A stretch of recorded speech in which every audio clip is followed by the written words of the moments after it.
एक बार की बात है, एक निर्धन ब्राह्मण परिवार रहता था। एक समय उनके यहाँ कुछ अतिथि आए।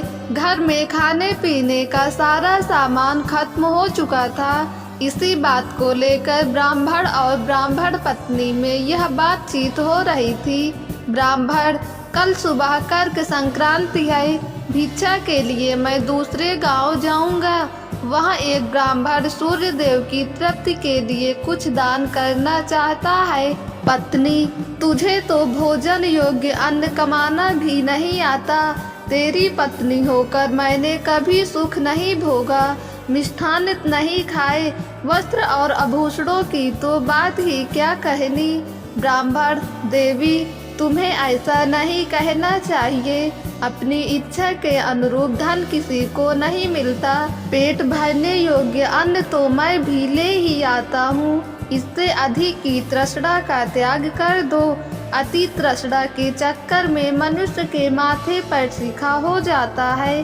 ब्राह्मणी ने पूछा, यह कैसे? तब ब्राह्मण ने सुअर, शिकारी और गीदड़ की यह कथा सुनाई।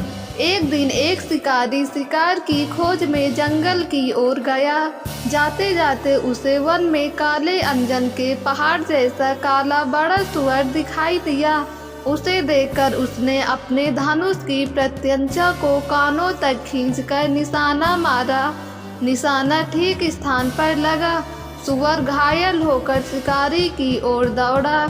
शिकारी भी तीखे दांतों वाले सुअर के हमले से गिरकर घायल हो गया। उसका पेट फट गया। शिकारी और शिकार दोनों का अंत हो गया। इस बीच एक भटकता और भूख से तड़पता गीदड़ वहां आ निकला। वहां सुअर और शिकारी दोनों को मरा देखकर वह सोचने लगा, आज दैववश बड़ा अच्छा भोजन मिला है। कई बार बिना विशेष उद्यम के ही अच्छा भोजन मिल जाता है। इसे पूर्व जन्मों का फल ही कहना चाहिए। यह सोचकर वह मृत लाशों के पास जाकर पहले छोटी चीजें खाने लगा। उसे याद आ गया कि अपने धन का उपयोग मनुष्य को धीरे धीरे ही करना चाहिए।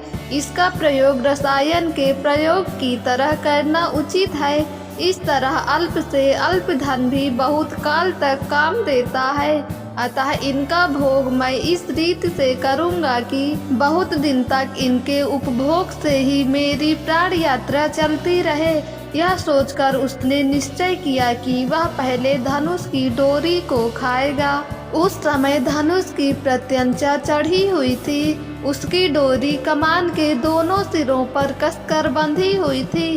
गीदड़ ने डोरी को मुख में लेकर चबाया। चबाते ही वह डोरी बहुत वेग से टूट गई और धनुष के कोने का एक सिरा उसके माथे को भेद कर ऊपर निकल आया, मानो माथे पर शिखा निकल आई हो। इस प्रकार घायल होकर वह गीदड़ भी वहीं मर गया। ब्राह्मण ने कहा, इसीलिए मैं कहता हूँ कि अतिशय लोभ से माथे पर शिखा हो जाती है। ब्राह्मणी ने ब्राह्मण की यह कहानी सुनने के बाद कहा, यदि यही बात है तो मेरे घर में थोड़े से तिल पड़े हैं, उनका शोधन करके कूट छांट कर अतिथि को खिला देती हूँ। ब्राह्मण उसकी बात से संतुष्ट होकर भिक्षा के लिए दूसरे गांव की ओर चल दिया। ब्राह्मणी ने भी अपने वचनानुसार घर में पड़े तिलों को छांटकर शुरू कर दिया। छांट पछोड़कर जब उसने तिलों को सुखाने के लिए धूप में फैलाया तो एक कुत्ते ने उन तिलों को मूत्र विष्ठा से खराब कर दिया। ब्राह्मणी बड़ी चिंता में पड़ गई। यही तिल थे जिन्हें पकाकर उसने अतिथि को भोजन देना था। बहुत विचार के बाद उसने सोचा कि अगर वह इन शोधित तिलों के बदले अशोधित तिल मांगेगी तो कोई भी दे देगा। इनके अछिष्ट होने का किसी को पता ही नहीं लगेगा। यह सोचकर वह उन तिलों को छाछ में रखकर घर घर घूमने लगी और कहने लगी, कोई इन छटे हुए तिलों के स्थान पर बिना छटे तिल दे दे। अचानक यह हुआ कि ब्राह्मणी तिलों को बेचने एक घर में पहुंच गई और कहने लगी कि बिना छटे हुए तिलों के स्थान पर छटे हुए तिलों को ले लो। उस घर की गृह पत्नी जब यह सौदा करने जा रही थी, तब उसके लड़के ने, जो अर्थशास्त्र पढ़ा हुआ था, कहा, माता, इन तिलों को मत लो। कौन पागल होगा जो बिना छटे तिलों को लेकर छटे हुए तिल देगा? यह बात निष्कारण नहीं हो सकती। अस्तमेव इन छठे तिलों में कोई दोष होगा।